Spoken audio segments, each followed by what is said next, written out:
Punya rezeki jangan lupa berbagi. Hati senang, senyum berseri.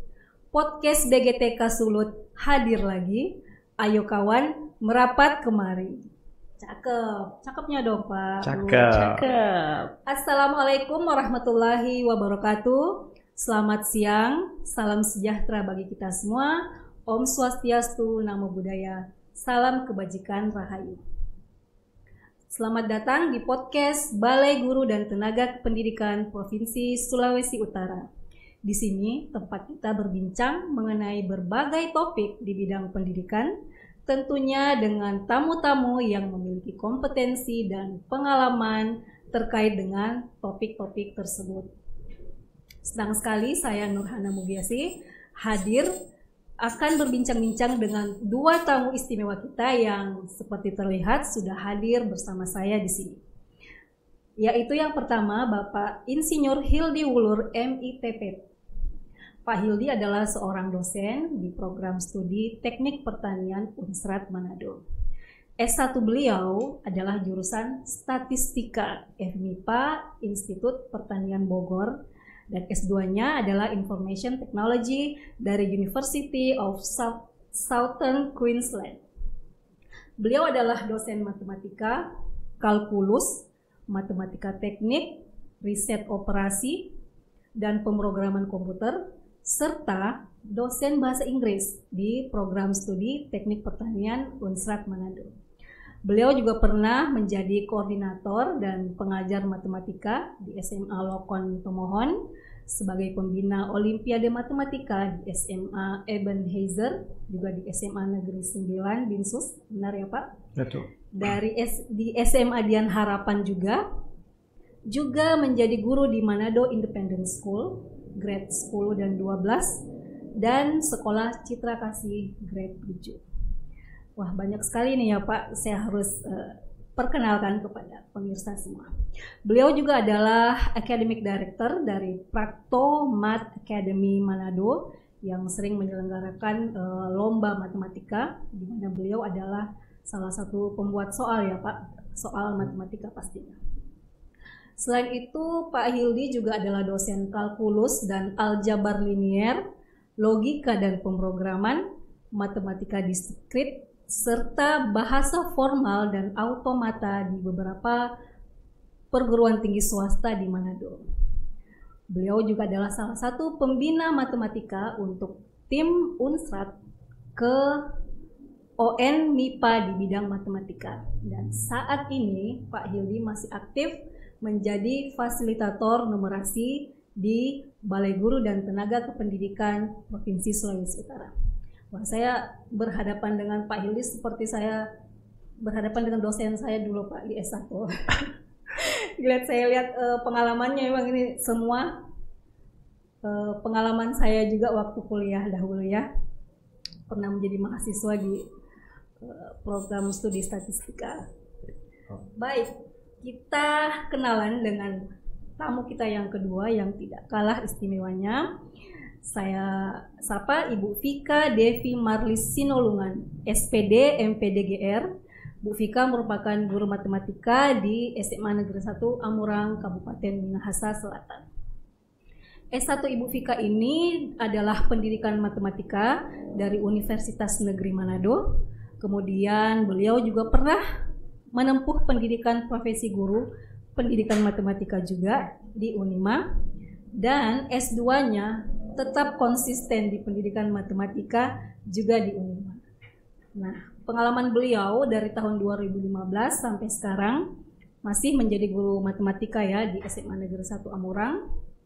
Beliau juga adalah pembimbing OSN matematika, pembimbing lomba matematika, juga pernah menjadi guru pamong dan penguji PPG dalam jabatan atau guru tertentu, juga menjadi guru pamong PPG prajabatan.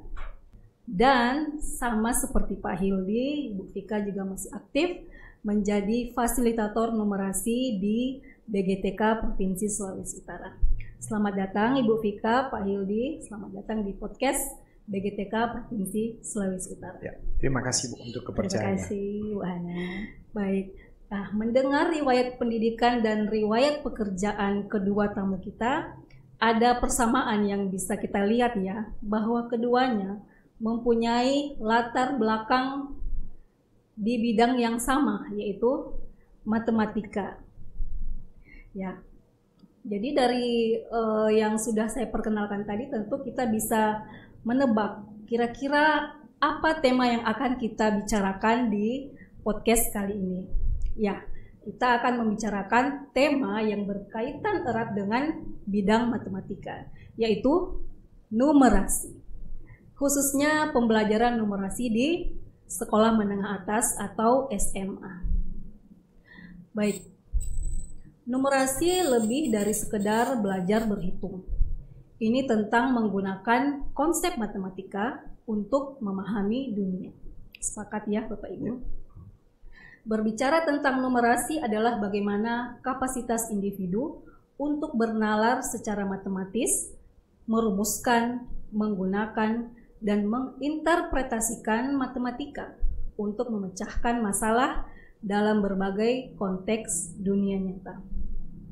Tetapi sebelum peserta didik dapat menerapkan matematika secara efektif, tentunya mereka memerlukan landasan yang kuat dalam konsep matematika dasar. Nah, saya ingin mendengar tanggapan dari Pak Hildi dulu. Tanggapan Bapak mengenai statement saya tadi. Ya.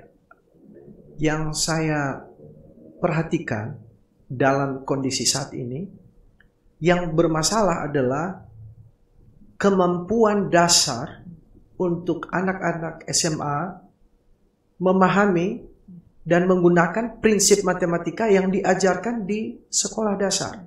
Banyak sekali guru-guru SMA saat ini yang merasakan kami tidak bisa mengajar apa saja karena beberapa konsep seperti perkalian tidak dikuasai, kemudian operasi pecahan yang sangat lemah, dan ini berimplikasi ke kemampuan mereka untuk memahami materi-materi matematika di SMA. Dan yang tadi dikatakan numerasi adalah bagaimana kita mengaplikasikan pengetahuan yang kita dapatkan di dalam matematika dalam kehidupan sehari-hari. Nah, masalahnya adalah mereka sudah tidak punya kepercayaan diri yang cukup ketika berhadapan dengan matematika. Sehingga mau mengaplikasikan itu terasa sulit. Tapi ada yang saya perhatikan sungguh yang justru mungkin menjadi paradoks. Sudah kita kenali bahwa banyak sekali orang yang justru tidak menguasai matematika di dalam lingkungan sekolah, tetapi ketika mereka terjun di masyarakat, kok mereka menjadi pengusaha yang hebat. Kalau saya ada interpretasi atau ada hipotesis mengapa itu terjadi, tetapi tidak sama dengan seperti yang kebanyakan orang, yang mungkin kita nanti sambil bahas di diskusi selanjutnya. Menarik sekali analisis dari Pak Hildi ya. Nah, saya ingin mendengar tanggapan dari Ibu Vika nih, sebagai guru SMA. Bagaimana tanggapan Ibu mengenai statement saya tadi? Bagi saya, seperti yang dikatakan Pak Hildi tadi, konsep atau pemahaman siswa mengenai matematika dasar yang mereka dapatkan di pendidikan sebelum sekolah menengah atas itu menjadi modal yang sangat perlu mereka kuasai, sehingga akan memudahkan mereka juga ketika mempelajari matematika di tingkat SMA. Karena matematika di SMA selalu menggunakan konsep dasar yang mereka pelajari di tingkatan sebelumnya, sehingga bisa semakin siswa ini semakin bisa memahami setiap konsep yang diberikan, sehingga bukan hanya rumus-rumus yang dikuasai, tapi ketika mereka sudah paham dengan konsep dasar, berbagai macam soal apapun yang diberikan di tingkat SMA bisa mereka selesaikan. Betul sekali ya.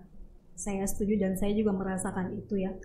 Jadi dari pernyataan kedua tamu saya ini, bolehkah saya meminta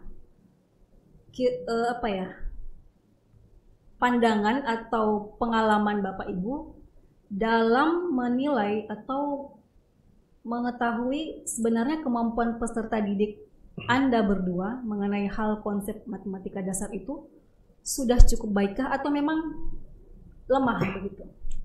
Dalam pengalaman saya sebagai pengajar matematika, rasanya ketika saya muncul di suatu kelas di SMA, dalam waktu sekitar 3, 4, 1, 5 menit, saya sudah bisa merasakan, sudah bisa memetakan kemampuan dasarnya seperti apa. Karena ketika kita melakukan, apalagi di kelas-kelas pertama, di mana kita kenalan, kemudian kita mulai memberi pertanyaan-pertanyaan, di situ kita langsung mendapatkan gambaran kemampuan seperti apa. Dan memang pada umumnya untuk di Manado ini, saya melihat kemampuan dasar itu menjadi suatu penghalang yang besar untuk mereka maju ke depan. Dan buat saya yakin untuk banyak guru matematika yang mencintai pendidikan matematika, mereka bisa rasakan dari 5 menit pertama saja mereka sudah ini masalahnya di sini, ini masalahnya di sini. Dan kebanyakan tidak jauh dari perkalian yang tidak dikuasai, penjumlahan pecahan, perkalian pecahan, apalagi pembagian pecahan. Itu yang menjadi dan ini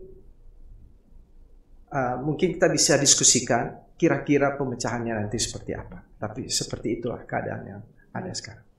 Ya, seperti yang saya sampaikan tadi di sesi perkenalan bahwa Pak Hildi ini pernah mengajar di beberapa sekolah di Kota Manado yang kita tahu adalah sekolah-sekolah favorit, dan mungkin juga di sekolah lain yang tidak saya sebutkan.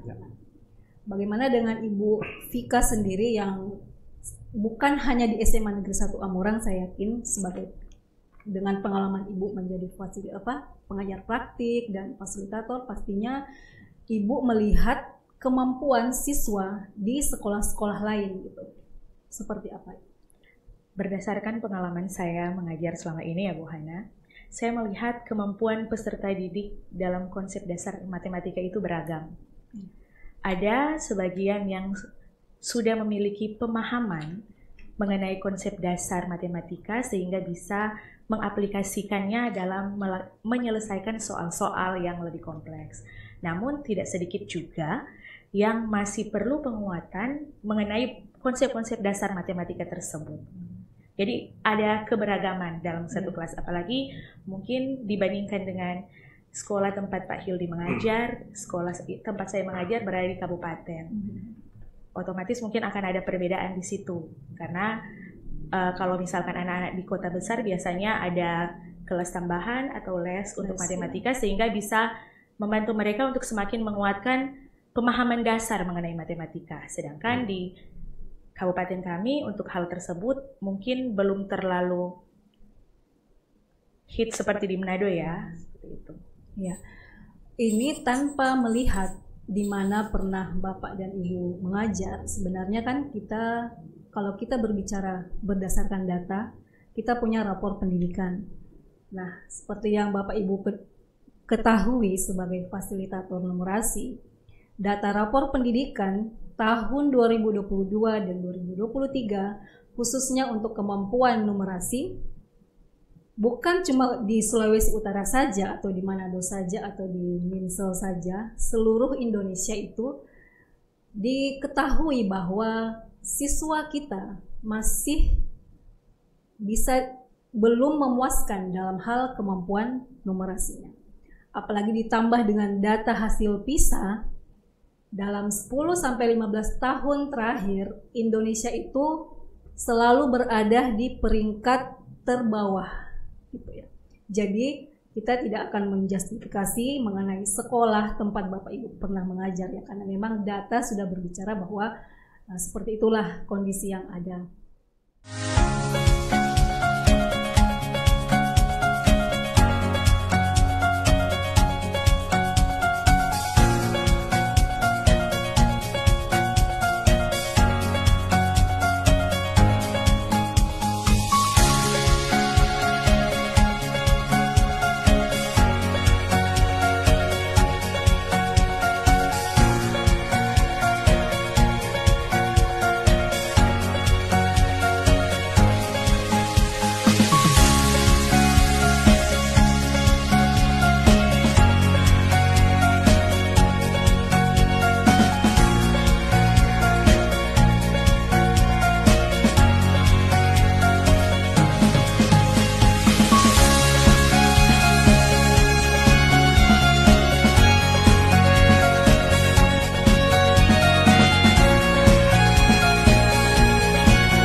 berbicara mengenai kemampuan dasar peserta didik kita, khususnya mungkin di Sulawesi Utara ya, bahwa memang anak-anak kita masih berada di keadaan yang belum memuaskan gitu Pak.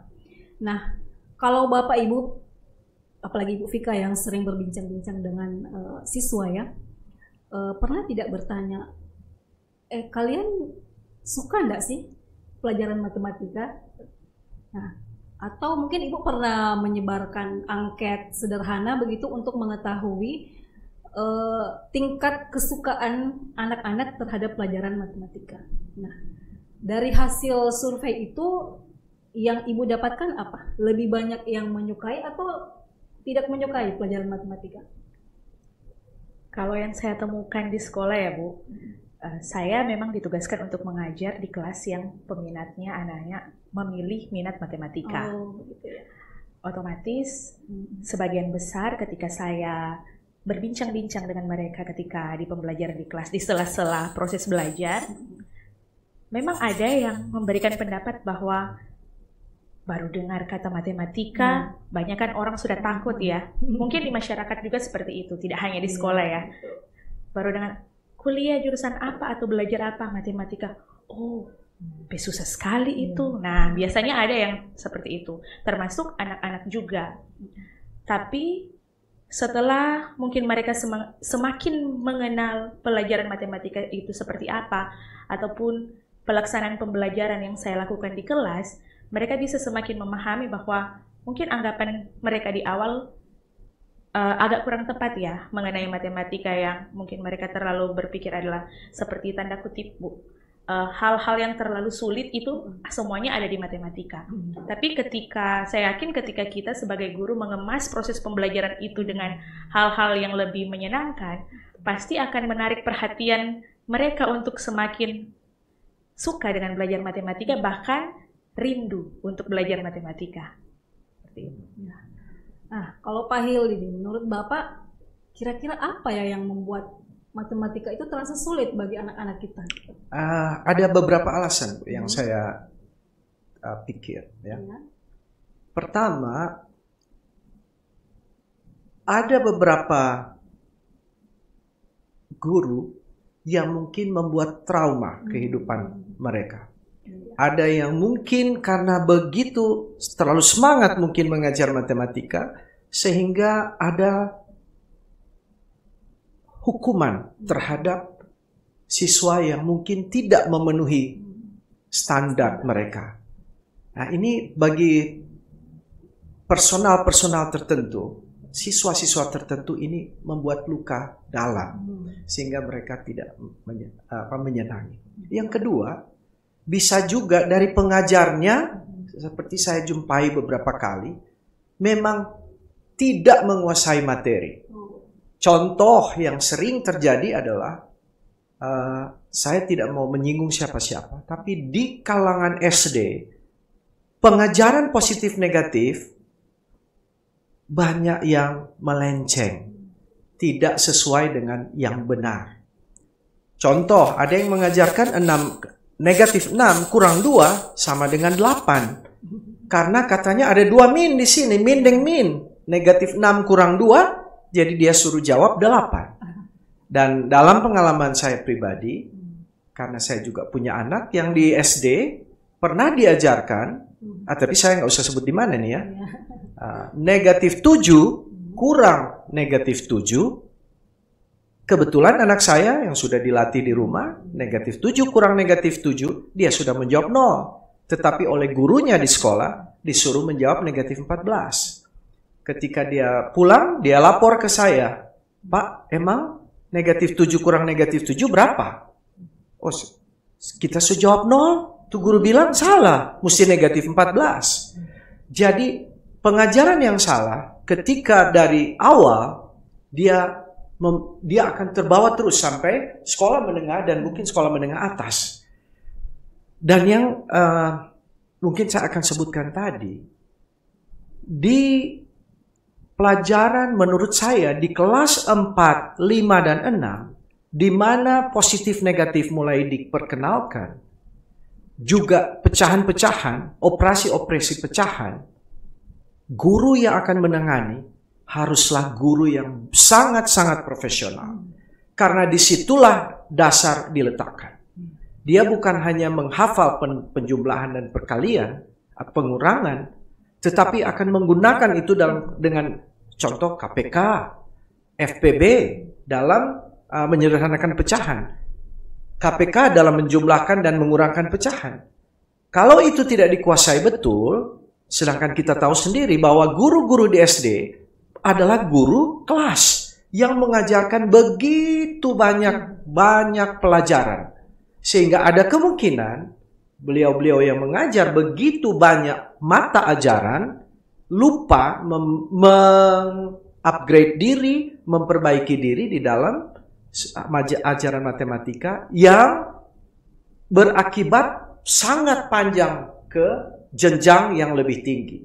Saya katakan bukan berarti pelajaran misal yang lain tidak penting, tetapi saya berpikir pelajaran lain itu tidak hierarkis. Artinya kalau saya misalnya tidak tahu bahasa Inggris di kelas 5 SD, saya bisa kejar kok di kelas 6, di kelas 7. Tapi kalau saya salah memahami penjumlahan pecahan di kelas 4 atau kelas 5 SD dan tidak dikoreksi, nanti pemahaman penjumlahan pecahan di SMP dan SMA akan sangat terpengaruh dan akan berakibat cukup panjang. Jadi saya pikir menyebabkan itu bisa jadi karena faktor sumber daya dari para pengajar di terutama di kalangan SD, dan juga mungkin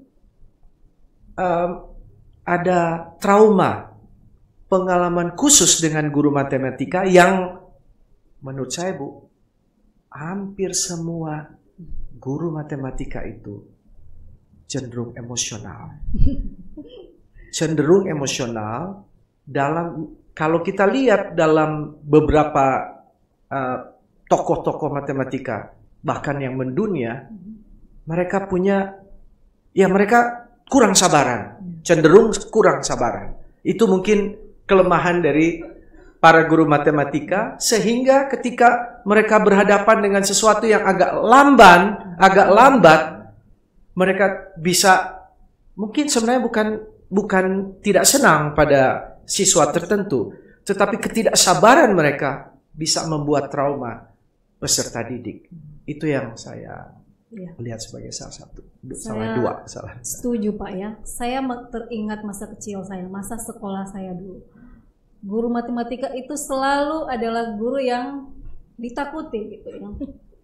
Bahkan ada sebutan guru killer lah, guru apalah, semua itu biasanya guru matematika atau guru-guru mata pelajaran yang sulit ya. Nah, kalau saya lihat Ibu Vika ini, saya beranggapan betapa beruntungnya nih murid-muridnya Ibu Vika, karena beliau walaupun bidangnya matematika tapi pembawaannya itu tidak menakutkan gitu ya. Nah, ini sebenarnya sosok guru seperti ini ya, yang kita butuhkan sekarang ya Pak. Jangan sabar. Sabar, fun. Nah, kalau saya sering mengikuti konten-kontennya Ibu Vika gitu ya. Beliau sering membuat permainan-permainan, ice breaking yang membuat siswa itu menikmati gitu ya, menikmati pelajarannya. Jadi saya setuju sekali bahwa guru adalah salah satu faktor yang sangat-sangat mempengaruhi bagaimana anak-anak itu mencintai atau menyukai suatu mata pelajaran, apalagi matematika. Dan saya sepakat juga dengan Pak Hildi mengenai kompetensi guru ya, terutama justru di jenjang dasar. Sementara yang kita lihat banyak ya terjadi di beberapa wilayah, mungkin di seluruh Indonesia gitu, bahwa biasanya yang ditempatkan di SD itu justru guru yang dianggap tidak perlulah yang terlalu memiliki kompetensi yang baik gitu ya. Betul. Dianggap karena cuma SD kok, cuma 1+1 begitu ya. Betul sekali. Padahal justru yang sangat dibutuhkan di jenjang dasar. Karena mereka akan menerima konsep dasar yang menjadi landasan mereka untuk mempelajari konsep-konsep yang lebih sulit nanti di jenjang selanjutnya, seperti itu ya. Boleh saya tambah Bu? Ada beberapa orang sudah jauh lebih dulu dari saya sudah mensarankan untuk level SD sebaiknya paling tidak level SD matematika dipegang oleh guru bidang studi, bukan oleh guru kelas. Tapi ini bukan berarti berarti yang sekarang itu sudah tidak boleh. Tetapi paling tidak kalau mereka yang akan menangani itu, mereka paling tidak memiliki kompetensi yang sama atau tidak jauh berbeda dari guru bidang studi di matematika. Yang pengalaman anak saya tadi mungkin saya tambahkan. Ketika dia pindah ke satu sekolah, dia tiba-tiba mendapatkan satu semangat yang besar ketika dia pindah sekolah. Dari yang saya bilang tadi, negatif 7 kurang negatif 7 disuruh dijawab negatif 14 oleh guru yang tidak kompeten. Setelah dia pindah di satu sekolah yang baru, dia begitu bersemangat karena di sekolah tersebut matematika diajarkan oleh guru bidang studi. Tiba-tiba dia mendapatkan, dan saya tidak perlu sebut sekolahnya di sini, bukan untuk marketing atau apa, tetapi dia mendapatkan kepuasan dari dahaga belajar dia, dan bahkan ketika dia SMP dia bisa menjadi salah satu wakil Manado untuk Provinsi Sulawesi Utara di OSN. Tapi melalui, saya pikir, guru bidang studi di kelas 6 yang di satu SD tersebut. Luar biasa. Ya, itu ide yang bagus ya Pak. Kalau guru matematika di jenjang dasar sebaiknya memang guru bidang studi ya. Karena memang ini matematika tidak sama dengan pelajaran yang lain ya. Memang perlu guru yang betul-betul menguasai, yang punya kompeten di bidang matematika gitu ya. Oke, tadi saya kembali ke pertanyaan awal saya mengenai kemampuan peserta didik yang pernah Bapak Ibu hadapi ya. Pastinya berbeda-beda gitu. Ada yang cepat menangkap, ada yang lambat. Nah, kapan Anda, Pak Hili dan Bu Vika, mendiagnosa bahwa anak ini sebenarnya tidak dalam artian dan tanda kutip ya, tidak bodoh begitu. Hanya kemampuannya saja yang belum sampai ke sana. Kalau tadi Pak Hili sempat mengatakan bahwa 5 menit saja di awal Bapak sudah bisa menangkap ya, bisa membaca gitu. Tetapi seperti yang saya bilang bahwa setiap guru sebaiknya gitu ya, ada ahli yang mengatakan bahwa jangan mengatakan anak itu bodoh atau anak itu tidak mampu, hanya belum sampai saja kemampuannya begitu. Nah, bagaimana tanggapan tamu saya ini mengenai hal tersebut? Ke Ibu Vika dulu. Kalau saya ya Bu Hana, dalam proses pembelajaran biasanya kan ada asesmen di awal, berarti kita bisa mengetahui seperti apa penguasaan materi dasar dari anak-anak yang di kelas yang saya ajarkan. Nah, dari situ saya bisa melihat, misalkan dari hasil asesmennya atau asesmen yang berbentuk formatif hanya lisan ya, tanya jawab saja. Kalau ada yang mungkin agak berpikir dulu, atau mungkin ketika saya tanyakan sesuatu anaknya menjawab, aduh Encik jangan dulu kita, dia dulu. Nah, sepertinya mungkin bukan berarti anak itu tidak tahu apa-apa, tapi bisa jadi anak itu kurang percaya diri untuk memberikan jawabannya, jadi takut salah seperti itu. Nah, kemudian saya setelah seperti itu saya sampaikan kepada anak-anak bahwa matematika itu kita bukan hanya berfokus pada hasil akhirnya, tapi bagaimana proses yang kita laksanakan pada saat pembelajaran, proses belajarnya. Bagaimana ketika saya sebagai guru mengajarkan konsep matematikanya, kemudian bagaimana saya mengarahkan anak-anak didik saya untuk memahami setiap konsep yang saya bagikan, kemudian mengarahkan mereka untuk memiliki penalaran mengenai contoh kasus atau masalah yang diberikan dalam matematika, dan mendorong mereka untuk bisa memecahkan masalah yang diberikan. Jadi saya tekankan prosesnya dulu. Karena kadang kan ketika kita memberikan soal matematika kepada anak didik, mereka hanya fokus pada hasil akhirnya. Hasil akhir harus benar. Karena mereka hanya fokus pada hasil akhir, yang mereka hitung-hitung saja, kemudian antarkan. Ini hasil saya. Tapi ternyata hasil eksekusinya tidak sesuai dengan yang diinginkan. Maka dari situ saya bisa memberikan tanggapan atau feedback kepada anak didik saya bahwa kalau jika kita memahami konsep dasarnya, kita fokus di prosesnya. Kalau paham konsepnya, kita bisa prosesnya itu pasti akan lancar. Nah, jika proses pemahaman sama penalaran matematikanya lancar, pasti si anak didik bisa memecahkan. Tapi tentu perlu dibarengi dengan motivasi. Karena kan sudah takut duluan ya, sudah takut duluan seperti yang Pak Hildi sampaikan tadi, juga mungkin konsep dasar dari jenjang sebelumnya juga yang mungkin masih kurang, sehingga membuat anak-anak menjadi merasa ketika belajar matematika diberikan kesempatan untuk menjawab soal atau menjawab di papan tulis, mereka jadi takut berbuat salah, atau mereka merasa kalau mereka tidak bisa jawab, berarti mereka tanda kutipnya bodoh seperti itu ya. Tapi saya tidak pernah mengatakan anak-anak saya seperti itu. Jadi saya selalu memberikan mereka kesempatan untuk terus belajar. Karena kalau mereka takut salah, mereka tidak akan berani untuk berjuang mendapatkan hal-hal yang mendapatkan kebenaran ya, atau mendapatkan hasil yang sesuai dengan yang diinginkan, seperti itu.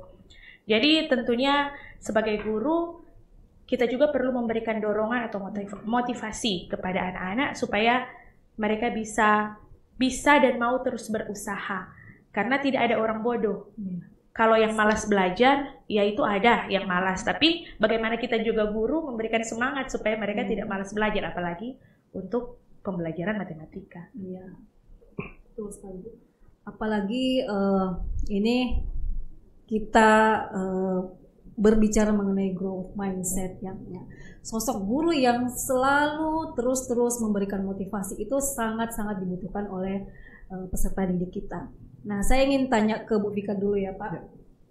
Ada enggak pengalaman Ibu bertemu siswa yang menganggap, aduh saya bodoh, saya enggak punya bakat di matematika.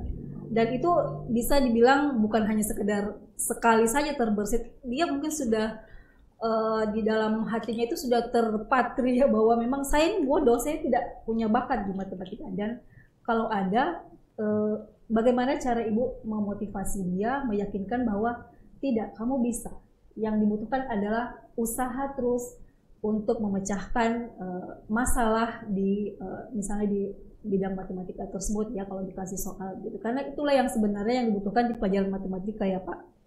Kalau tidak berhasil di satu cara, kita coba cara lain gitu ya, selama bisa untuk memecahkan masalah tersebut. Bagaimana Bu? Kalau dari saya, pengalaman saya ya Bu, di kelas yang saya ajarkan, kebetulan anak tersebut baru lulus ya SMA ini. Dari kelas 10, saya mengajar anak tersebut sampai kelas 3, dari kelas 10 yang kelasnya masih umum. Kemudian dia memilih untuk peminatan yang ada matematikanya, yang banyak jamnya. Mungkin dari kelas 10 saya melihat, mungkin pemikiran saya waktu itu masih berpikir bahwa belum terlihat perkembangan yang begitu signifikan. Dan mungkin anak itu berkecil hati dengan dia berpikir juga bahwa dia belum memiliki kemampuan yang mumpuni di matematika. Tapi dia mencoba untuk memilih matematika sebagai peminatan yang dia sukai, yang nantinya untuk 2 tahun dia akan pelajari di tingkat SMA di kelas 11 sama kelas 12. Nah, ketika di kelas 11, saya ditugaskan untuk mengajar lagi di kelas tersebut. Kemudian saya otomatis bertemu lagi dengan anak itu. Yang di pikiran saya saat itu, berarti ini anak ini menjadi PR besar bagi saya. Bagaimana dia dari kelas 10 yang mungkin pemikiran saya untuk kemampuan matematikanya masih agak kurang, tapi ini dia sudah memilih matematika. Nah, mungkin di awal agak pesimis, tapi ternyata ketika belajar matematika di kelas 11, karena jamnya juga mungkin lebih banyak, jadi intensitas pertemuan juga semakin banyak.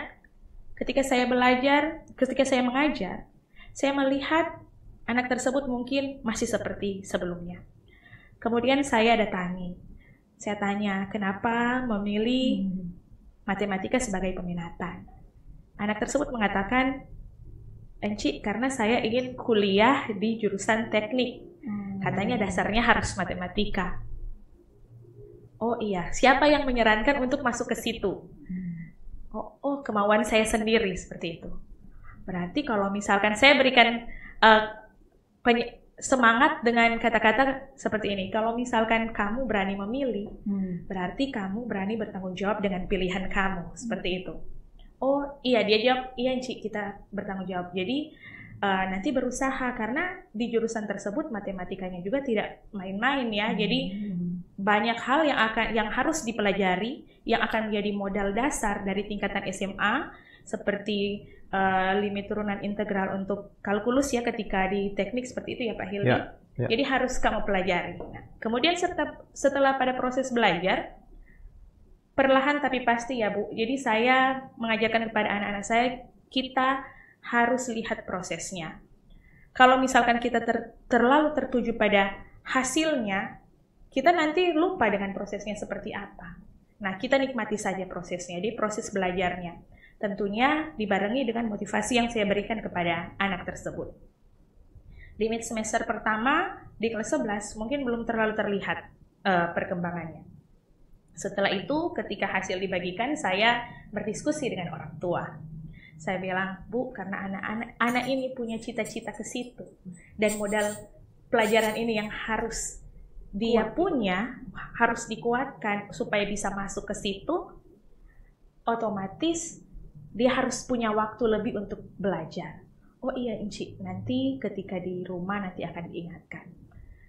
Kemudian setelah itu proses belajarnya saya lihat mulai ada perkembangan, karena awalnya mungkin duduk di belakang juga ya. Saya pindahkan tempatnya duduk di depan. Kemudian saya kasih tempat duduk dengan anak yang dia tidak akan harap bantuan dari teman begitu. Jadi dia bisa berusaha, dia pikir mungkin karena tingkat kemampuannya sama, berarti dia tidak akan bergantung pada orang lain. Dia harus berusaha sendiri. Nah, dari situ saya mulai memperhatikan anak tersebut, tapi bukan berarti anak yang lain juga tidak ya. Kemudian perlahan tapi pasti dia berusaha, saya kasih tuntunan, misalkan kalau sementara mengerjakan saya kunjungi, sudah sampai di mana? Oh sampai di sini, Ci, tapi sudah bingung kelanjutannya seperti apa. Jadi saya berikan sedikit pemantik yang bisa mengarahkan dia untuk menuju ke jawaban yang diinginkan. Ketika dapat jawaban benar dengan hasil usahanya sendiri, biasanya kan di bawah, di depan. Ci, sudah kita, tapi mungkin salah seperti itu. Biasanya saya, kenapa kamu sudah pikir salah duluan? Kan belum diperiksa, seperti itu. Jadi saya baca, kemudian saya lihat ekspresinya langsung, aduh salah ini. Benar, hah? Benar, betul. Ekspresinya itu seperti, bagaimana? Saya kalau langsung teringat, ada mungkin dia rasa haru ya di situ dia bisa. Jadi setelah itu saya langsung, kalau kali ini kamu sudah bisa, pasti berikutnya bisa. Nah, menurut kamu bisa karena apa? Karena belajar. Selain itu, mungkin karena lebih teliti. Selain itu, ada apa lagi? Kemudian dia bilang, mungkin semangat ya. Dan ada rasa lebih berani untuk, bagaimana dia bereksplorasi dengan matematika yang dia ketahui selama ini menggunakan konsep-konsep dasar yang tentunya kan menurut saya setiap anak jika ingin belajar pelajaran apapun, tidak harus matematika, kalau misalkan dari awal dia sudah memikirkan hal-hal yang terlalu sulit dengan pelajaran, istilahnya sudah menyerah sebelum berperang, pasti kelanjutannya tidak akan mulus. Tapi ketika si anak ini memilih untuk, walaupun mungkin dia rasa itu satu hal yang sulit, tapi semangat dari dalam dirinya untuk berusaha mencari tahu, untuk terus belajar, pasti hasilnya akan baik. Dan tentu setelah itu kan setelah semester pertama. Setelah semester pertama, dia bisa, orang tuanya datang lagi, saya bilang, sudah ada perkembangan. Semakin kemari sampai kelas 12, saya bersyukur anak tersebut juga bisa mendapatkan nilai baik, sehingga bisa lulus SNBP. Ya. Untuk teknik informatika kalau tidak salah ya, lulus SNBP. Jadi tentunya dari proses tersebut perlu ada apresiasi ya yang kita berikan secara verbal ya, supaya anak-anak juga lebih bersemangat, karena kalau misalkan mungkin tidak ada apresiasi seperti itu, semangatnya mereka mungkin tidak akan terlalu lebih membara begitu. Tapi kalau kita mengapresiasi juga sebagai guru usaha mereka, apalagi untuk pelajaran matematika, pasti mereka akan merasa hasil kerja keras mereka untuk belajar matematika itu lebih dihargai. Makanya mereka bisa keluar dari masa-masa yang mereka rasa sulit untuk belajar matematika, bisa lebih mencintai pembelajaran matematika. Berarti setelah si anak ini berhasil menyelesaikan soal yang ibu akhirnya menilai wah benar, pasti setelah itu motivasinya semakin besar ya Bu? Iya, dan membawa pengaruh juga bagi teman-temannya. Oh, iya. Jadi saya kan tentunya mengatakan kalau dia bisa, yang lain pasti bisa. Jadi ada semangat, anak-anak pasti bilang, oh iya ya berarti saya juga pasti bisa. Nah jadi pengaruhnya bukan cuma pada dirinya sendiri yang minat belajar matematikanya semakin meningkat, tapi orang-orang, anak-anak di sekitarnya pun bisa merasakan dampaknya seperti itu. Ya, luar biasa, sangat menginspirasi cerita dari Ibu Vika itu. Dari awal Ibu bercerita saja saya sudah bisa menangkap bahwa anak ini punya yang dari tadi saya sebut growth mindset ya. Walaupun dia tahu selama ini kemampuannya kurang gitu di matematika, tapi karena ada, walaupun harus ada yang memotivasi ya dari luar bahwa dia ingin masuk teknik, tapi keberanian dia untuk mencoba dan akhirnya berhasil itu menunjukkan bahwa dia memiliki modal gitu ya, yaitu growth mindset. Kalau dari Pak Hildi sendiri ada tidak pengalaman uniknya menghadapi anak yang seperti itu? Saya pernah pengalaman di satu sekolah yang nggak usah sebut nama sekolahnya. Dia ketika masuk di kelas 10, dia gagal ya, di pelajaran matematika. Dan di sekolah itu ada kebijakan mereka mengadakan semester pendek atau summer. Jadi untuk yang nilainya di bawah, mereka ada waktu itu, saya tidak tahu apakah sekarang masih ada, mereka pakai istilah summer. Dan kebetulan saya diminta untuk menangani summer. Nah, di saat itu topik yang mereka dapatkan seperti ini. Akar 3 dari A pangkat 4 dikali akar pangkat 4 dari A pangkat 5 itu seperti apa? Jadi di situ kita lihat bahwa mereka harus tidak trauma dengan pecahan. Jadi kalau akar 3 dari A pangkat 4, jadi mereka harus mampu ubah ke A. Di dalam otak saya mencoba untuk jadi A pangkat 4/3. Ya, jadi dikali akar pangkat 4 dari A pangkat 5 itu akar pangkat A pangkat 5/4. Ketika mereka berhadapan A pangkat 3/4, A pangkat 4/3 dikali A pangkat 5/4, mereka harus bisa menjumlahkan pecahan. Dan di situ kemampuan mengalihkan, kemampuan KPK yang telah menjadi hambatan dia selama ini harus diselesaikan. Dan saya katakan, kalau pendekatan saya lebih suka menggunakan software. Di mana saya tidak menjadi emosi kalau dia gagal lagi menjumlahkan pecahan. Kebetulan saya memprogram sendiri software, tapi ada juga yang tersedia untuk semua yang mendengar podcast ini dari thatquiz.org. Thatquiz.org itu ada satu software, saya bukan memasarkan, karena ini fully free of charge, gratis ini. Tidak ada dana, dan saya sudah pakai bertahun-tahun, saya tidak pernah membayar apapun. Di situ ada program untuk menguji perkalian kita, penjumlahan, pengurangan, pembagian, dan 4 operasi pecahan, termasuk aljabar sederhana, termasuk pemfaktoran bentuk kuadratik, bahkan integral pun untuk yang sederhana dan turunan ada di situ. Itu saya gunakan. Dan saya gunakan bersama dengan software yang saya bangun sendiri. Hanya di dalam sekitar 3 minggu, dia menyadari bahwa kelemahannya ada di perkalian dasar. Dia memahami kekurangannya adalah di penjumlahan pecahan.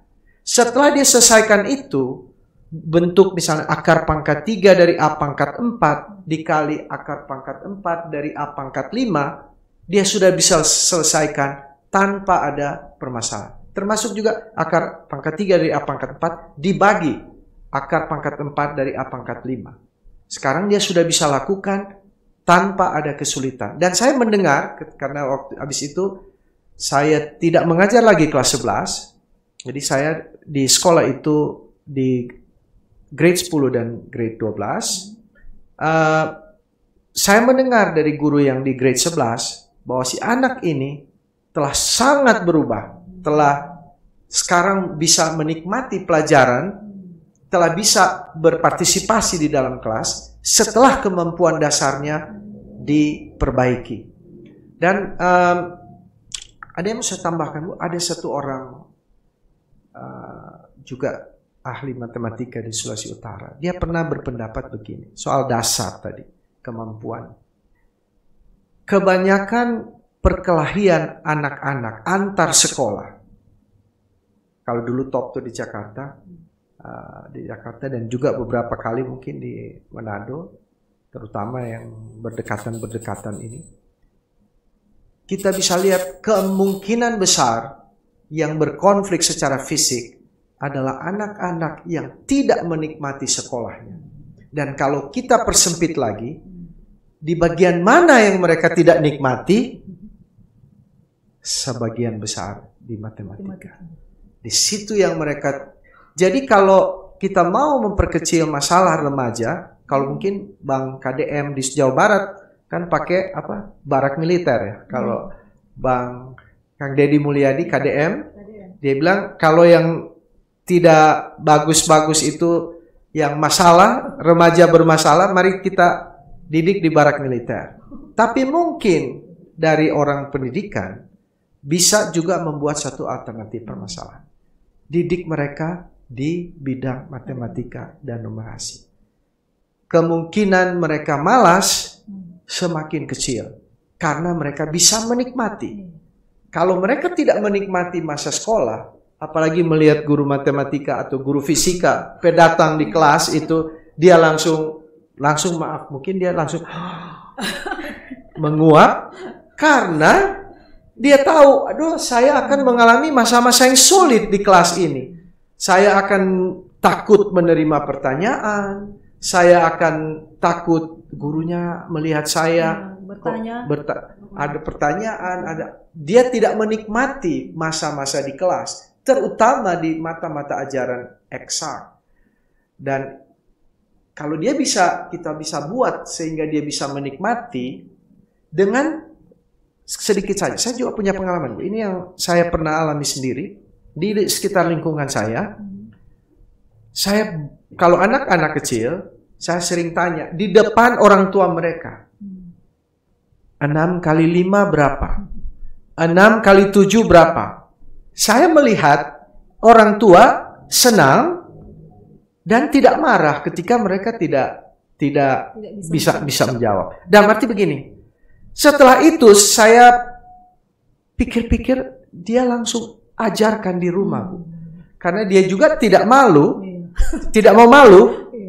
Akhirnya saya lihat setelah saya tanya terakhir-terakhir ini, mereka sudah sangat bagus di perkalian dasar, bahkan di KPK. Sebelumnya di tetangga, Bu, cuma tetangga 1-2 rumah, ada anak-anak SD, kelas-kelas 2, 3, 4, 5, 6, dan bahkan saya kalau ada uang, Bu ya, saya beberapa kali kalau ada uang, saya memberikan 5.000 perak bagi yang bisa menjumlahkan pecahan.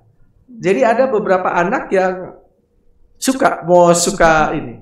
Dan pada awalnya hampir semua mereka tidak bisa jawab. Perkalian, KPK, penjumlahan pecahan tidak bisa jawab. Tapi setelah berkali-kali, rupanya orang tuanya juga sudah berpikir, kita nih mau malu masa tapi anak nggak bisa jawab terus, akhirnya diajar di rumah. Tadi mungkin kalau ada beberapa kalimat dari Ibu Hana yang saya pikir begini, di beberapa sekolah kan seperti mungkin di sekolah-sekolah mahal, mereka mungkin kemampuan dasarnya bagus ya, cukup bagus. Mungkin Ibu Vika bilang, orang di daerah regional ya, daerah yang di mana kabupaten tidak ada ini. Tapi saya terpikir yang membedakan Emang bisa faktor keuangannya, itu Ya. bisa juga. Karena anak-anak pengusaha itu kan mereka leskan anaknya. Itu betul sekali. Tapi orang tua yang di tetangga saya itu yang saya sebut tadi, dengan pertanyaan saya yang berulang-ulang tiap kali saya turun dari mobil, ada Kalau kan ketemu di depan mereka tanya kalian. perkalian, pembagian, KPK. Rupanya orang tuanya akhirnya sudah sama dengan sudah sama dengan pengusaha. Mereka juga tidak mau malu. Jadi biarpun mereka tidak punya uang yang sama dengan pengusaha, tapi benar di muka rumah tanya-tanya terus sampai anak nggak dapat jawab. Jadi sekarang akhirnya mungkin saya curiga di malam hari mereka sudah bilang, benar mau tanya ulang pangana besok. Siap-siap jotu 6 kali 4, 7 kali 8, karena 7 kali 8 favorit saya, banyak sekali salah 7 kali 8 dan 6 kali 7. Oh iya. Iya, 6 kali 7 dan saya sudah ajarkan itu ada angka ajaib, 5, 6, 7, 8. 56 sama dengan 7 kali 8. Tapi ya tetap aja banyak salah di 7 kali 8 dan 6 kali 7. Kalau 6 kali 6 banyak mereka tahu, 5 kali 5 mereka tahu. Jadi tapi pertanyaan yang berulang mungkin akan mereka secara bawah sadar mereka, saya akan ditanya lagi ini. Jadi mereka sudah tahu. Tapi sekarang ini saya sudah jarang bertanya karena mereka sudah tahu perkalian, sudah tahu KPK. Padahal waktu-waktu sebelumnya bahkan anak SMP kelas 1 tidak bisa jawab tuh 4 kali 7. Yang sekarang mereka sudah karena ditanya-tanya. Dan memang ada saat saya cuma kalau ada berkat ya Bu ya, saya kasih hadiah. Sampai kadang-kadang suka sekali tuh kalau dikasih hadiah. dikasih hadiah. Iya, saya. Lebih semangat. Itu jadi perbaikan dasarnya Bu. Kalau dia bermasalah, perbaiki dasarnya. Saya tidak perlu memperbaiki tentang akar pangkat N dari A pangkat M itu adalah A pangkat M per N. Nggak perlu. Cuma perbaiki penjumlahan pecahannya. Setelah itu terjadi, mereka tidak ragu-ragu akan mengalihkan akar pangkat 3 dari A pangkat 4 kali akar pangkat 4 dari A pangkat 5. Mereka akan cepat. Jadi berulang-ulang menanyakan mereka hal-hal yang mendasar. Dan kalau boleh di interval yang tetap. Sehingga mereka tahu, besok mau dapat tanya ini. Jadi mereka sudah siap. Dan orang tua, ini bukan cuma hal anak. Orang tua mesti, nggak usah dengan harus punya duit banyak. Tapi tiap malam saja bertanya kepada anak-anak. Wah ini bisa buat, ada juga ada Ibu Fika tadi bilang, kalau nggak salah ada pertanyaan pemantik tadi. Yang kalau ini saya lakukan banyak di fakultas. 6 bagi setengah berapa? Banyak sekali orang menjawab 3. Saya tanya lagi, kalau 6 bagi 2 berapa? 3. Loh 6 bagi setengah 3 juga. Akhirnya diterangkan. 6 bagi setengah itu, pernah kamu beli roti 6 potong? Atau roti yang 2000-an? Tahu. Coba bayangkan ada 6. Kemudian 6 roti itu dibuat setengah-setengah masing-masing. Ada berapa potong? Ya, akhirnya mereka bisa mampu menjawab. Mudah-mudahan dengan mereka tahu bahwa 6 bagi setengah sama dengan 12, pertanyaan yang lain 6 bagi seperempat mereka akan mampu jawab. Dari pemantiknya satu saja, 6 bagi setengah, akhirnya mereka harus tahu. Malah di beberapa mahasiswa yang akan ujian di prodi kami, mereka sudah tahu pertanyaan favorit Nerhildi karena kan saya menyadari juga Bu, saya tidak kompeten sekali di bidang teknik pertanian. Bukan bidang saya, walaupun saya dosen di situ. Jadi kalau saya diberikan kesempatan dalam ujian S1, baik sebagai penguji atau pembimbing, pertanyaan saya favorit cuma satu itu. Yang paling hampir semua mereka ingat. 6 bagi setengah berapa? Jadi akhirnya mudah-mudahan itu jadi pemantik untuk pembelajaran berikutnya. 6 bagi setengah. Jadi sampai di tingkat universitas pun masih ada Pak yang salah ya? Banyak sekali Bu. Banyak sekali. Bahkan boleh saya bilang dari berbagai tahun yang saya alami, dari tahun 93 sebagai dosen, kalau murid saya di satu kelompok ada 54, yang bisa menjawab pertanyaan dasar itu sudah banyak 6 orang dari 54. Sudah, apalagi kalau digabung Bu, misalnya penjumlahan pecahan, positif negatif, kemudian persamaan seperti misalnya 3x sama dengan 2/7, x-nya berapa? 3 pertanyaan itu bisa lebih rendah lagi, mungkin cuma 4 dari 54. Jadi sedikit sekali, termasuk tapi mungkin tidak di Fakultas Teknik. Di Fakultas Teknik mungkin cenderung lebih baik. Tapi di program studi Teknik Pertanian seperti itu situasinya. Iya, saya teringat anak saya di rumah juga Pak. Karena sebelumnya saya pernah berdiskusi dengan Pak Hilly, beliau mengatakan bahwa anak-anak di tingkat SMA saja masih banyak yang lemah di perkalian. Ya, betul. Setelah diskusi dengan Bapak itu di rumah saya tes anak saya, tanya perkalian ini berapa? Kadang sambil nyetrika, ya. 5 kali 6 berapa? Dia bisa jawab. Oh, saya sedikit lega. Karena dia spontan ya saya bertanya tanpa dia sementara dalam keadaan belajar. Ya. Jadi memang saya setuju dengan Bapak gitu ya. Ya memang faktor perekonomian memang mungkin mempengaruhi gitu ya. Tapi belum tentu juga orang tua yang secara finansial mungkin kurang. Tapi kalau orang tuanya itu sadar akan pentingnya anak belajar gitu ya, harus selalu dirangsang untuk belajar dengan pertanyaan-pertanyaan remeh saja itu bisa ini ya menjadi pemantik untuk anak belajar gitu ya. Nah itu mungkin bagi Bapak Ibu yang sebagai orang tua di rumah ya bisa mengambil beberapa pelajaran dari apa yang sudah diceritakan oleh tamu kita, bahwa pentingnya peran orang tua dalam selalu mendampingi anak belajar ya. Tidak mesti saat mereka mengerjakan PR ya, sambil bermain, sambil ibu masak, menyetrika, itu bisa juga mendampingi anak belajar. Nah, saya tertarik yang tadi diceritakan Ibu Pak Hildy, Bapak membuat software sendiri gitu ya. Nah, ini terlihat bahwa penggunaan teknologi dalam pembelajaran, dalam si pendidik menggunakan sebagai media itu zaman sekarang itu sudah sangat penting gitu ya. Nah, Pak Hildy sudah menceritakan bahwa beliau membuat software sendiri. Nah, bagaimana dengan Bu Vika pengalamannya dalam menggunakan media? Saya yakin Ibu sebagai guru penggerak, sebagai pengajar praktik ya sudah sangat inilah, tapi mungkin menggunakan software atau aplikasi yang berbeda dengan Pak Hildy ya. Bisa diceritakan Bu? Ya, contohnya. Ya, pembelajaran matematika juga di kelas saya di sekolah banyak menggunakan teknologi, memanfaatkan teknologi ya dalam pembelajaran.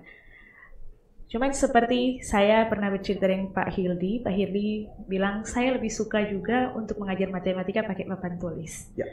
Memang saya kalau di kelas saya kadang menggunakan Canva untuk presentasi. Tapi saya juga kalau menjelaskan kepada anak-anak saya lebih merasa nyaman menggunakan papan tulis ya, supaya mungkin step by stepnya bisa lebih detail dijelaskan kepada anak-anak. Jadi konsep membawa mereka untuk memahami konsep materi yang diberikan akan lebih memudahkan mereka. Nah, tapi saya menggunakan teknologi pada saat memberikan soal biasanya. Karena kan kalau di kelas, kalau di sekolah, di kelas saya ya Pak, kadang dulu habis encik mau menjelaskan, encik mau kasih soal. Oh Tuhan, jawabannya langsung begitu. Kan kalau saya sebagai guru, saya merasa, aduh, kok responnya seperti itu ya. Nah, jadi saya berpikir bagaimana supaya ketika saya memberikan soal kepada anak-anak saya, responnya tidak seperti itu lagi. Jadi saya banyak cari referensi juga supaya bisa membuat ketika saya mau kasih soal matematika mereka responnya tidak seperti itu. Nah, mulailah dengan menggunakan beberapa aplikasi yang lebih condong ke permainan tapi isinya matematika. Nah, jadi kadang kalau saya sudah mempersiapkan permainan tersebut, besok hari ini misalkan saya menjelaskan saya seperti biasa saja.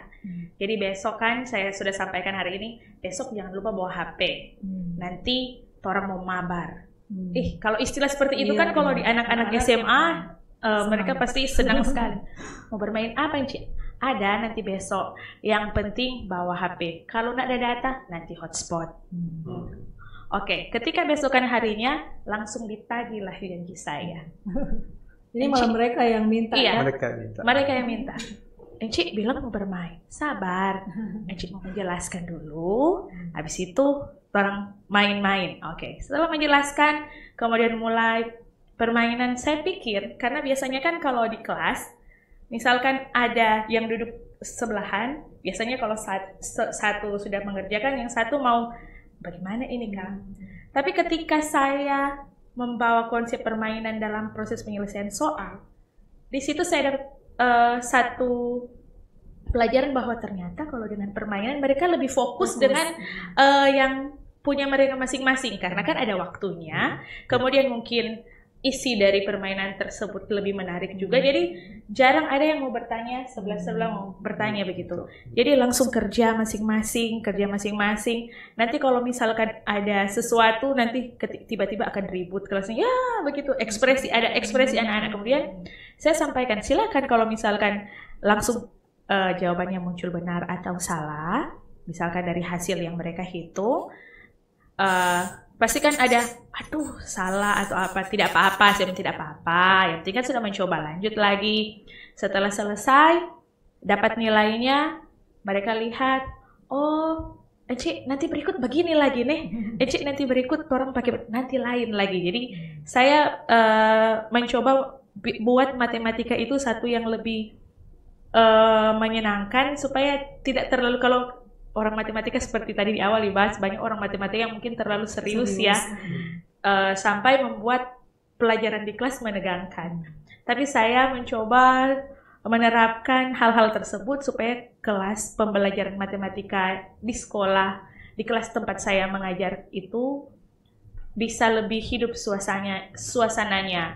Jadi tidak hanya saya yang berperan lebih besar, tapi ada juga memberikan kesempatan anak-anak juga untuk mengemukakan pendapat dan lain-lain. Karena kan kalau setelah menggunakan game biasanya saya tanya, menurut kalian kalau misalkan Eci kasih soal secara manual, langsung dikerjakan, seperti itu hanya baca saja soalnya, atau lihat di presentasi, atau tulis di papan, atau lihat dari lembar kerja yang diberikan, lebih pilih mana, yang pakai permainan atau yang manual saja?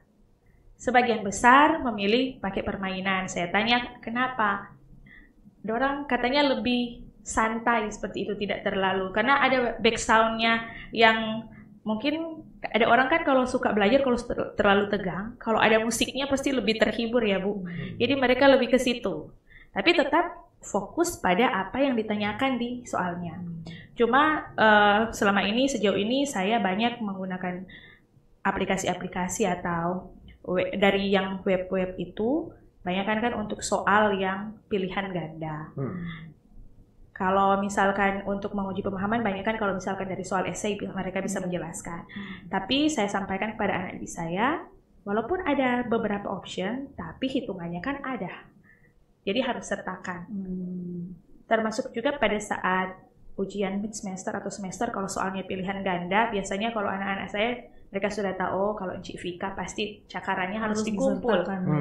Karena saya bilang, saya mau lihat prosesnya. Betul. Saya mau lihat prosesnya. Jadi anak-anak di kelas yang saya ajarkan, mereka sudah tahu kalau soalnya pilihan ganda, pasti kalau Encik Vika, mereka mesti minta kertas cakaran yang lebih pada pengawasnya supaya mereka bisa kumpul.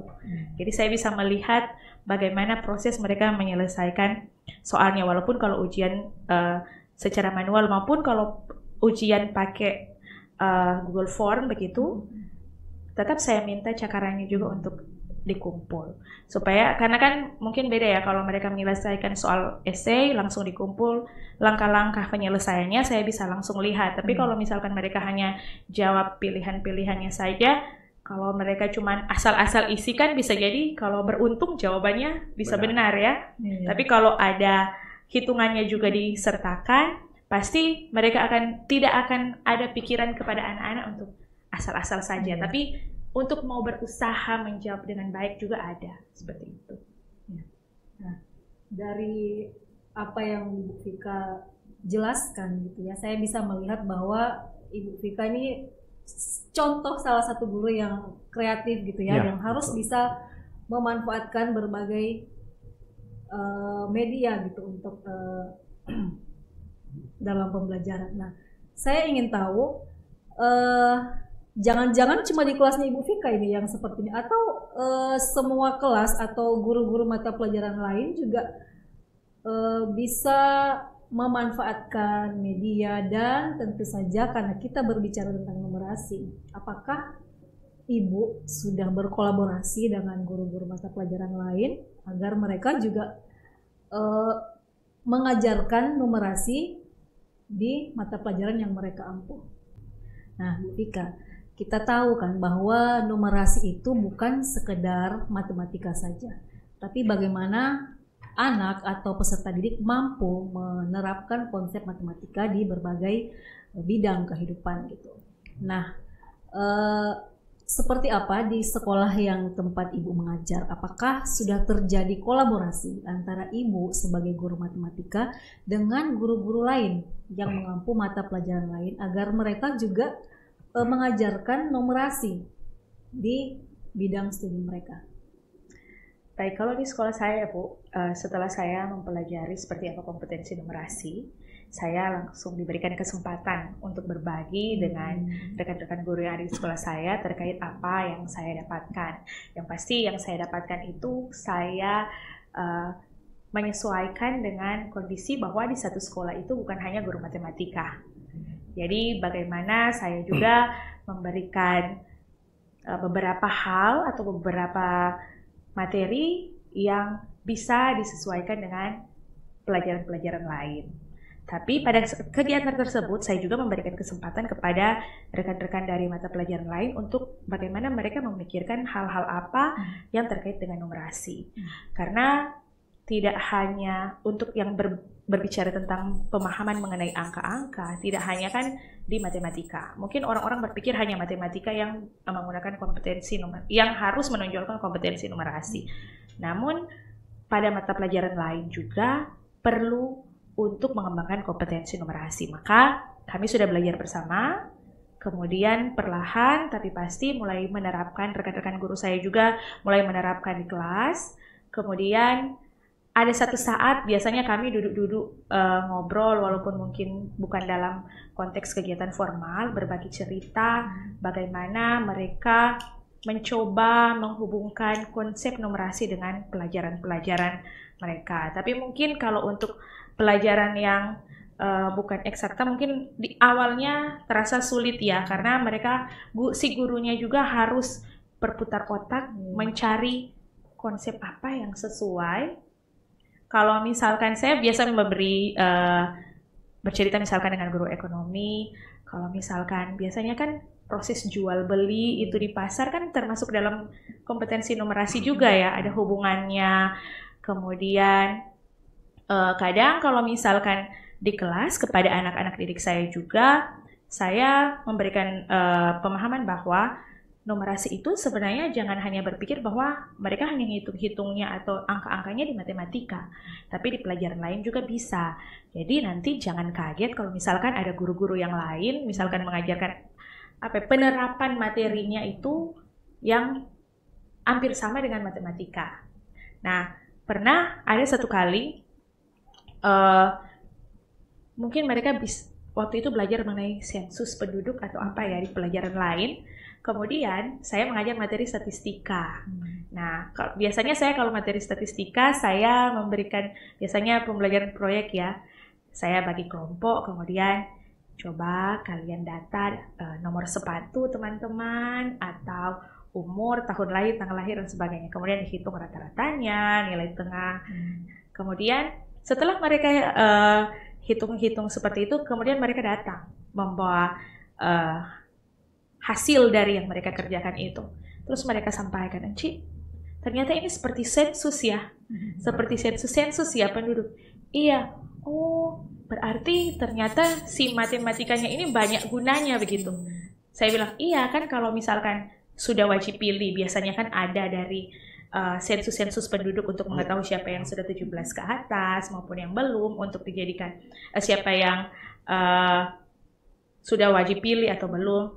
oh berarti ternyata hal seperti ini bisa diterapkan di sini begitu. Jadi mereka dengan sendirinya dengan contoh-contoh yang bisa diberikan saya maupun rekan-rekan guru yang lainnya, mereka bisa memahami bahwa ada kaitan sebenarnya matematika, kompetensi numerasi dengan mata pelajaran di luar matematika, dan dari situ mereka bisa mengambil kesimpulan bahwa ternyata si matematika ini, numerasi ini sangat berguna juga untuk kehidupan sehari-hari ya. Tidak hanya untuk orang-orang yang kuliah matematika saja, tapi mau di bidang ilmu apapun tetap ada matematika di dalamnya, seperti itu. Jadi matematika ada di setiap bidang kehidupan, ya. Itu tidak bisa dihindari gitu ya. Baik, sekarang saya mau tanya ke Pak Hildi gitu ya. Anggaplah siswa SMA ini sudah punya kemampuan dasar gitu ya.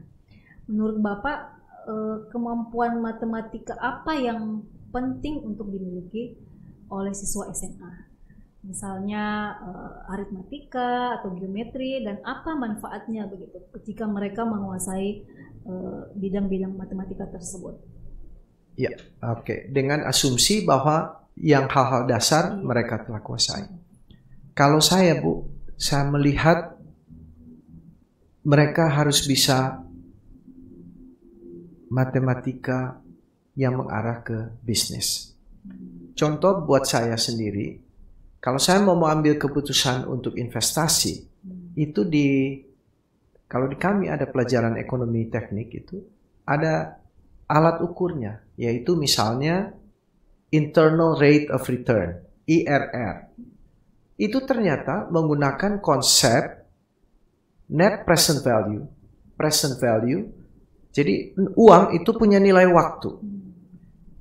Jadi saya pikir semua yang telah menguasai matematika dasar, karena nanti sesudah dia selesai SMA, apakah dia melanjutkan atau terus berusaha atau kerja, dia harusnya bisa membuat keputusan investasi. Dan kemampuan di bidang matematika keuangan harus wajib dimiliki oleh mereka. Kalau mereka ingin melanjutkan ke teknologi, mereka harus bisa kemampuan logika yang diasah melalui pelajaran pemrograman. Programming ini yang sekarang ini tentu sangat populer dengan segala AI-nya. Kan ada yang bilang AI itu sebenarnya sekumpulan program-program dengan begitu banyak if, a bunch of ifs itu. Jadi kalau jika ini, maka jawabannya akan begini. Nah, jadi kemampuan memprogram berlogika melalui kegiatan pemrograman sangat dibutuhkan. Kalau dia akan masuk ke engineering seperti civil engineering, dia memerlukan kemampuan kalkulus yang sangat baik. Kalau dia mau ke arah komputer, sekali lagi selain programming, dia mungkin sekarang berkembang itu yang namanya matematika diskrit.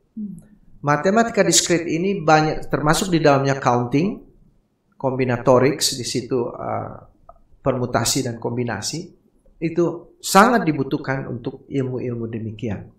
Jadi saya ringkas, kalau dia sudah tidak bermasalah dengan dasar, menurut saya dia harus tahu matematika keuangan, sehingga dia bisa mengambil keputusan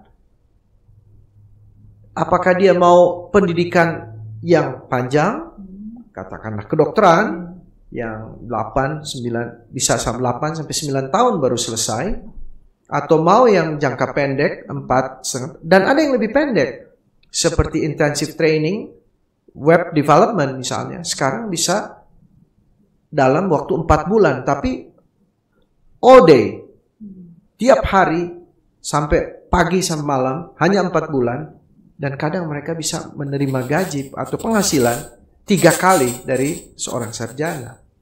Jadi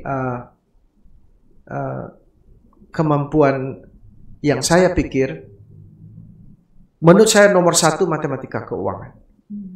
kemudian berlogika melalui coding, matematika discrete, ya, untuk mengarah ke.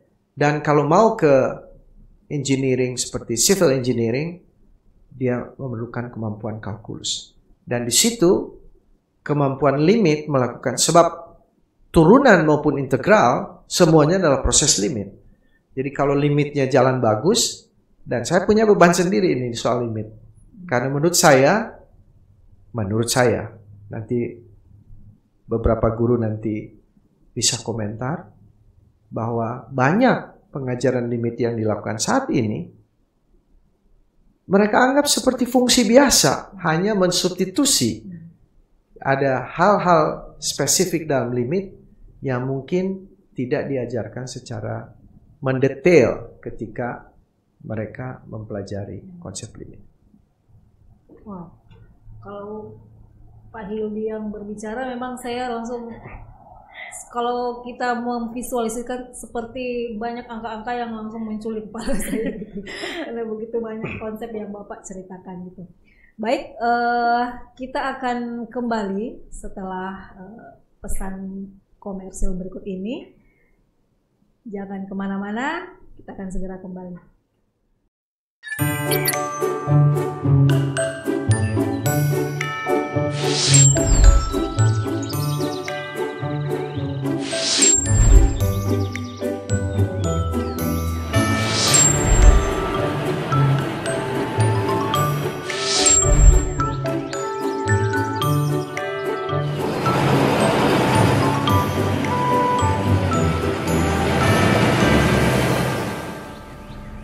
Kok kenapa, Man? Kok kayak orang yang ada pusing pikir negara saja? Iya nih, aku bingung banget nelaah tugas makalah dari Bu Wuri kemarin. Yang tentang energi terbarukan itu loh. Itu apa ya, Fred?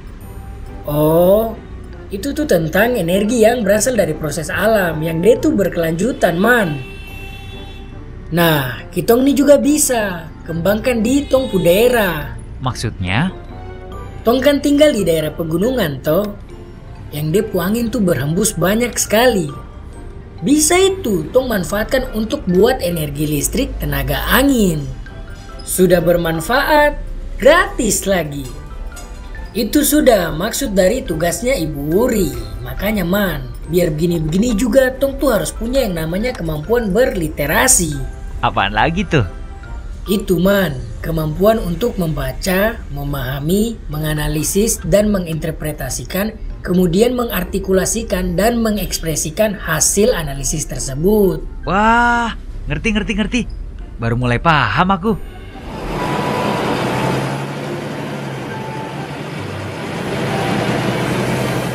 Kalau numerisasi itu apaan, Fred? Numerasi itu pada dasarnya adalah sebuah proses untuk mengembangkan kemampuan memahami dan menggunakan data numerik yang relevan dengan kehidupan sehari-hari guna menyelesaikan permasalahan melalui penalaran logis. Literasi dan numerasi itu hanya tong dapat dari mata pelajaran bahasa atau matematika saja, Man. Itu juga tong bisa dapat dari semua mata pelajaran. Lagi merhatiin apa sih, Sa? Ini nih tentang literasi dan numerasi. Ternyata penting juga ya.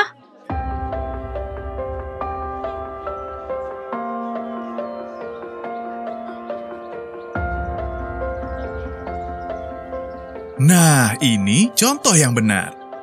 Bukan cuma siswa yang harus mengerti, guru juga harus paham bahwa pengembangan pembelajaran dan kompetensi siswa dapat dicapai melalui pembelajaran yang berfokus pada kemampuan literasi dan numerasi. Contohnya melalui apa ya, Pak Dewa? Literasi dan numerasi dalam setiap mata pelajaran dapat diajarkan melalui A. Penugasan siswa untuk membaca dan memahami materi pelajaran tertentu atau materi berupa narasi, grafik, diagram, atau tabel. B. Siswa mencatat informasi-informasi yang dianggap penting dalam materi pelajaran tersebut. C. Siswa diminta belajar dalam kelompok kecil. D. Siswa diajak untuk membuat kesimpulan berdasarkan pemahaman mereka. Dan E. Guru memberikan feedback yang positif dalam membangun kemampuan siswa untuk menganalisis dan mengekspresikan ide dan kesimpulan yang mereka bangun, baik berdasarkan narasi, grafik, tabel, dan diagram tersebut. Oh, begitu, Pak. Penting bagi kepala sekolah untuk memberikan bimbingan dan dukungan yang diperlukan bagi guru dan siswa sehingga kemampuan literasi dan numerasi siswa dapat terbangun. Kembali lagi bersama kami di podcast Balai Guru dan Tenaga Kependidikan Provinsi Sulawesi Utara. Seru sekali perbincangan kita tadi, saya sampai lupa bahwa di bulan Mei ini kita baru saja memperingati Hari Pendidikan Nasional.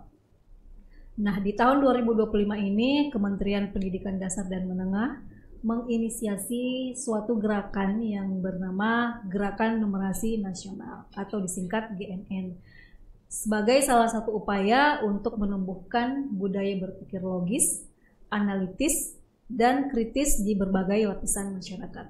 Nah, salah satu strategi yang diharapkan dapat dilakukan yaitu bincang numerasi. Bincang numerasi itu berbeda dengan bincang matematika ya.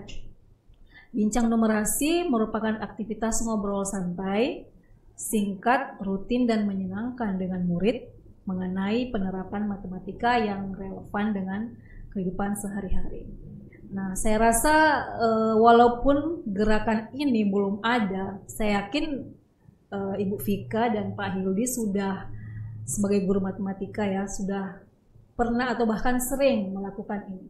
Nah, boleh ceritakan singkat saja contoh yang pernah atau mungkin sering dilakukan oleh Ibu Vika terkait bincang numerasi ini. Praktiknya seperti apa?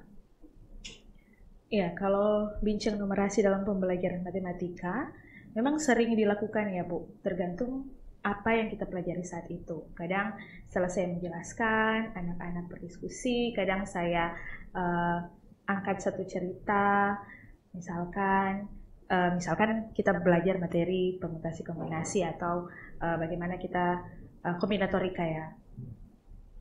Kalau misalkan Enci mau pergi ke pesta atau mau pergi ke sekolah, Enci menyediakan 2 rok sama 3 atasan. Kira-kira berapa cara Enci bisa memasangkan baju-baju tersebut? Nanti kan mereka pasti berpikir, oh ini kan cuma bercerita santai tapi sebenarnya konsepnya menuju ke situ ya. Jadi mereka bisa tulis, oh kalau misalkan roknya hitam sama putih, bajunya merah kuning hijau, berarti Enci bisa Enci kasih baku par rok hitam sama kemeja merah. Oke, apalagi kemudian bisa pakai rok hitam sama kemeja kuning. Nah, kemudian setelah proses itu saya membawa mereka supaya semakin memahami apa maksud dari perbincangan ini. Yang pasti perbincangan numerasi ini menuju kepada bagaimana anak-anak akan semakin memahami materi yang mereka pelajari saat itu. Seperti itu yang biasa saya lakukan di kelas. Tergantung materi yang saya ajarkan, jadi saya angkat cerita tentang apa. Kemudian biasanya ada juga anak-anak yang mungkin kalau mereka punya cara berpikir yang lebih tinggi ya, mereka bisa tiba-tiba muncul. Kalau misalkan saya mencontohkan seperti apa, mereka juga bisa punya cara berpikir yang berbeda. Kemudian mereka meminta pendapat saya tentang cara berpikir mereka. Bisa seperti itu kalau di kelas saya. Ya. Dan itu sebenarnya bisa dikaitkan dengan bidang lain ya, misalnya bidang seni. Ya. Misalnya ada yang kalau cara berpikirnya out of the box gitu ya, misalnya dibilang, menurut saya cuma ada 3 Bu. Kok bisa? Padahal harusnya jawabannya lebih dari 3. Ya kan ada matching Bu warnanya, misalnya kan kayak gitu ya. Jadi bagaimana pintar-pintarnya guru, bukan cuma guru matematika ya, guru bidang studi lain gitu ya, bisa melakukan bincang numerasi ini. Nah, sekarang saya beralih ke Pak Hildi nih, pertanyaan terakhir ya, sebelum kita akhiri podcast kita.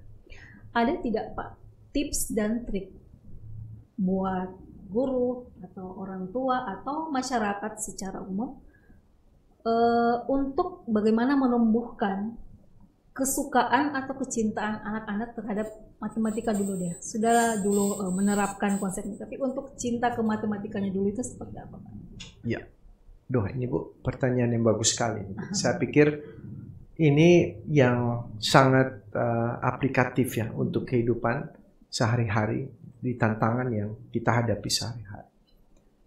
Saya pikir kalau kita mulai bertanya hal-hal sederhana pada anak dan secara rutin, tadi saya contohkan perkalian yang di dalam tiap-tiap hari ditanyakan, itu sudah bernilai les privat ratusan ribu yang bisa dilakukan tanpa harus mengeluarkan uang.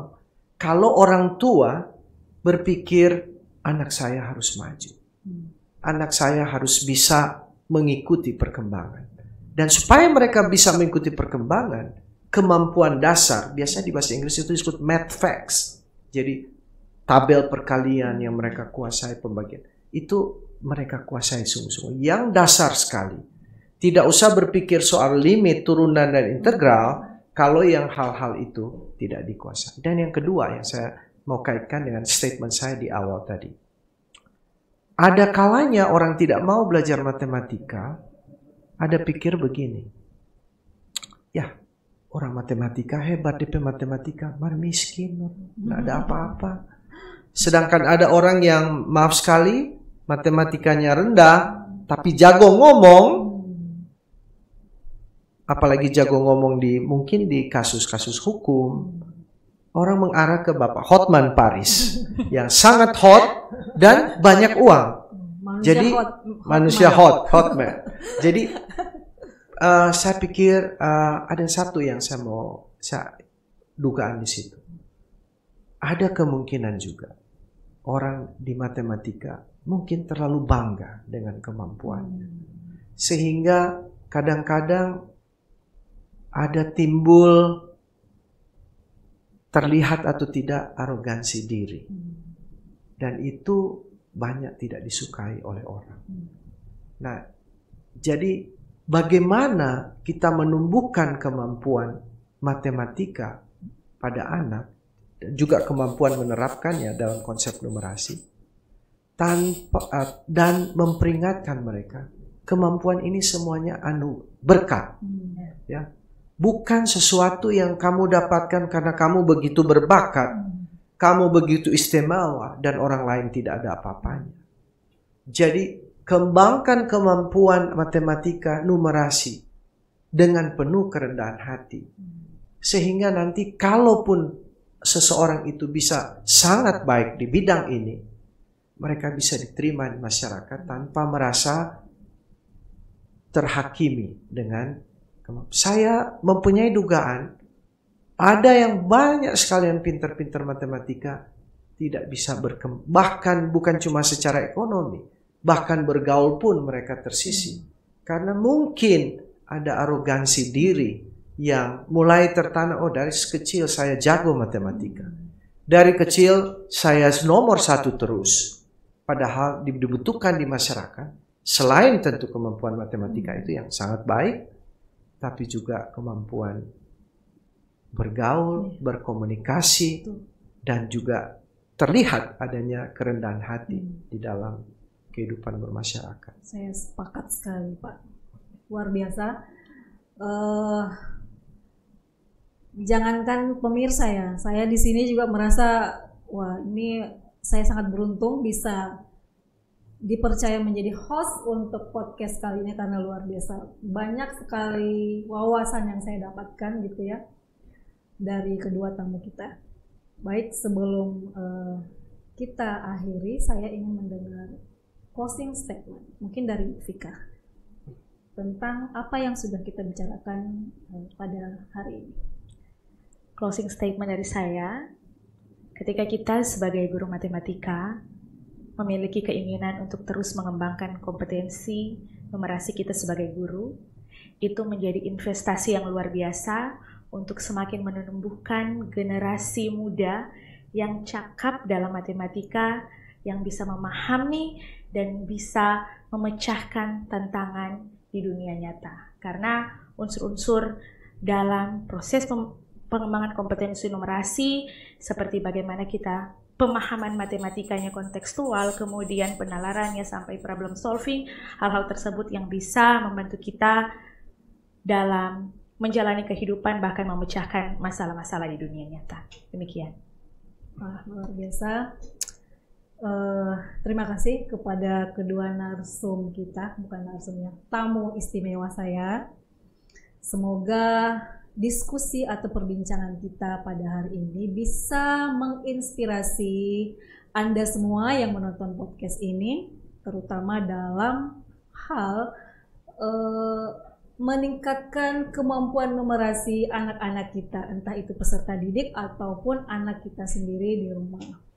Baik, tadi saya buka dengan pantun. Saatnya saya menutup dengan pantun pula, karena kurang afdol ya kalau dibuka dengan pantun, ditutup tidak dengan pantun. Mohon cakepnya ya Pak Hildi dan Bu Vika. Buah nanas, buah mangga, Cakep. dibuat rujak, sausnya pakai terasi. Cakep. Jadi pendidik patutlah kita bangga, Cakep. mahir numerasi, majukan negeri. Saya Nurhana Mugiasi Mantap. beserta dua tamu kita pamit undur diri. Sampai jumpa di podcast selanjutnya.